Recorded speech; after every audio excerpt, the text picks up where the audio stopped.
Hello. सगळ्यांना मी सांगेल की मतदान करा, परंतु विचारपूर्वक करा. मी आज अनुभवलेलं सांगतो की मी स्वतः म्हणजे मतदान केलं नाही असं नाही. सगळ्यांनी मतदान करा, परंतु आता मी वाघोलीमध्ये जवळपास अर्धा तास अडकलो. परत पाठीमागे गेल्यानंतर आता काही लोकांनी सांगितलं की दुसरा रस्ता आहे म्हणून त्या साईडनीच गेलो, मतदान केल्यानंतर आता परतीच्या वाटेनंतर निघाल्यानंतर मी तुम्हाला दाखवतो की अक्षरशः जाणारा आणि येणारा वाघोलीमधला दोन्हीही रस्ते ब्लॉक झालेत. शेवटी बाहेरून बऱ्याच लोकांना विचारत रस्ता आता आम्ही शोधत बाहेर आलो नगर रोडला आणि त्याच रोडनी पुन्हा चाललो आहे.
ओके, फायनली चांगल्या रोडला आलेलो आहे.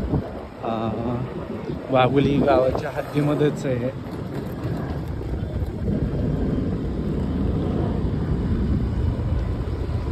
अशा पद्धतीनं आज अतिशय खडतर प्रवास म्हणला तरी चालेल की माहीत नसलेला रोड अगदी पायवाट तिथून गेलो होतो.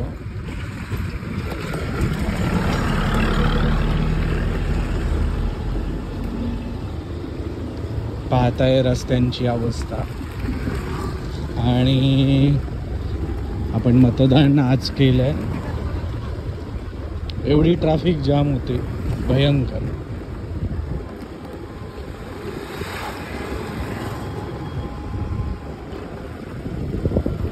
ओके, फायनली मतदान करून घरी पोहोचलेलो आहे. आणि पोहोचल्यानंतर एवढं सांगायचं आहे की मतदान जे करता आहेत वाघोलीच्या विकासासाठी, पुण्याच्या विकासासाठी आणि महाराष्ट्राच्या विकासासाठी आणि पुढे जाऊन भारताच्या विकासासाठी सर्वांनी मतदान करा.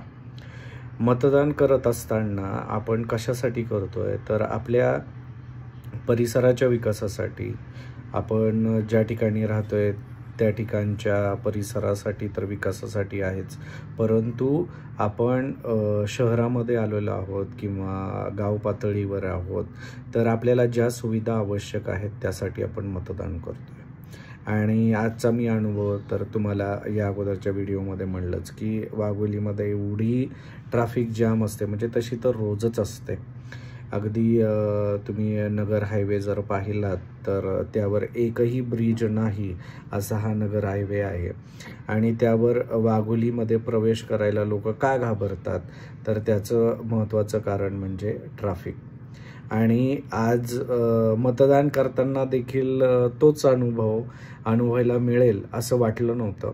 आणि खूप उशीर पण नाही, अगदी 11:30 10:30 किंवा 11 वाजले असतील तर एवढं ट्रॅफिक जाम होतं गावामध्ये प्रवेश करण्यासाठी.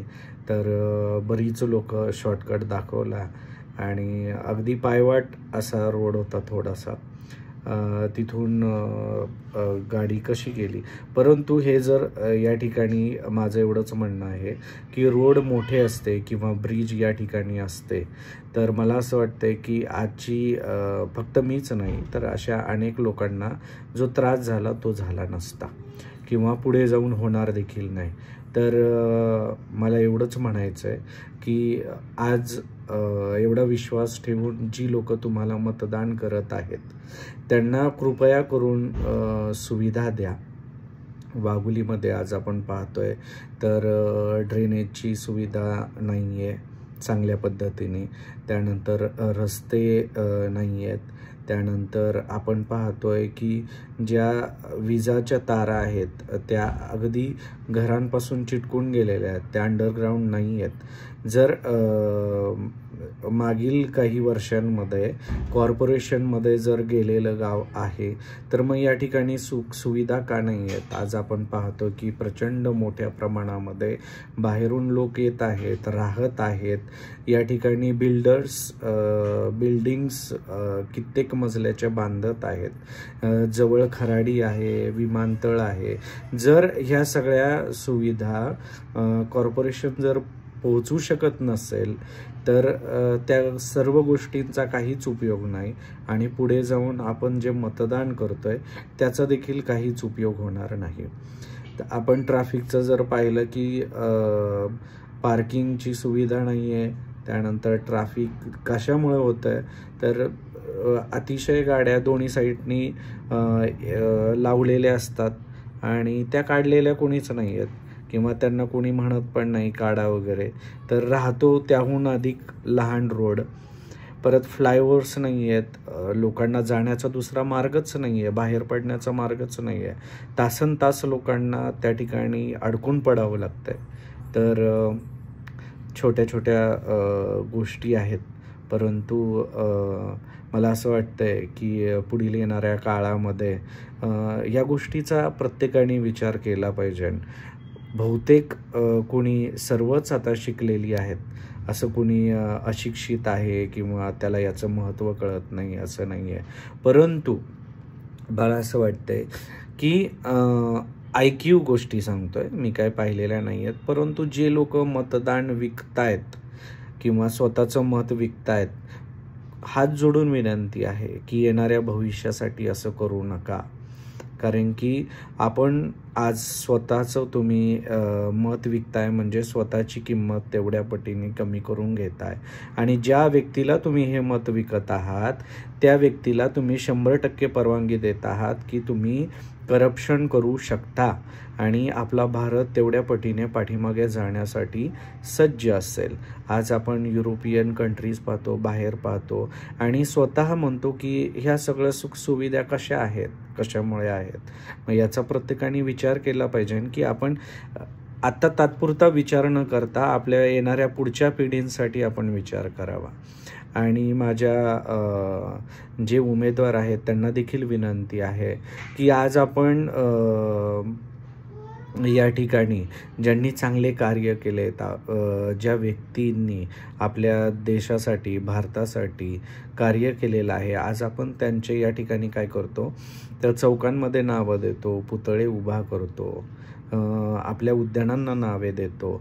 तुम्ही देखील असंच चांगलं कार्य करा आणि पुढे जाऊन येणाऱ्या पिढींसाठी तुम्ही देखील चांगला ठेवा की ह्या व्यक्तीने खूप सुंदर असं कार्य केलेलं आहे आणि या रोडसाठी किंवा या उद्यानासाठी या व्यक्तीचं का नाव देऊ नये हे लोकांना प्रश्न पडावा किंवा या सगळ्या गोष्टींचा सर्व लोकांनीच विचार करावा. कृपया करून हात जोडून विनंती आहे की सर्वांनी मतदान कराच, परंतु करत असताना देखील तुम्ही सर्व गोष्टींचा विचार केला पाहिजे. धन्यवाद.